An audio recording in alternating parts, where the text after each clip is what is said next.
Dosage calculations made easy. Master the math, deliver safe care. Let's discuss what it will take to be successful in dosage calculation.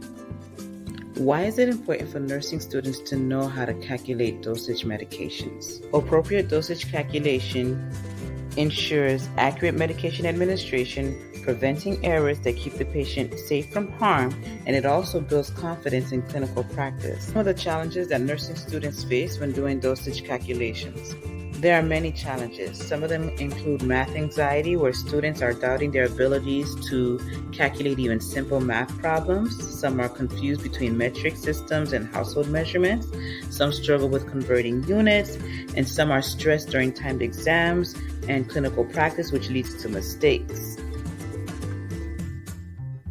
Some key concepts that every nursing student should know include unit of measurements such as metric system and household, basic math skills such as fractions, decimals, and ratios, common formulas like desired over half, which we'll focus in this presentation.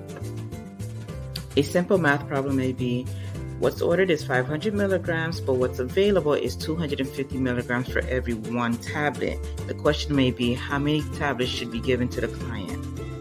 You could use any formula, but a simple formula would be the desired over half formula. Using the desired over half formula, the desired is what the doctor ordered, which is the 500 milligram, but what you have or what's available is a 250 milligram for every one tablet, and that's what the Q stands for, is the 1. Plug in your numbers, 500 divided by 250 times 1 is 2 tablets. Practice makes better. Spend at least 15 to 30 minutes each day practicing your dosage calculation skills. Stay tuned for more upcoming videos on dosage calculation.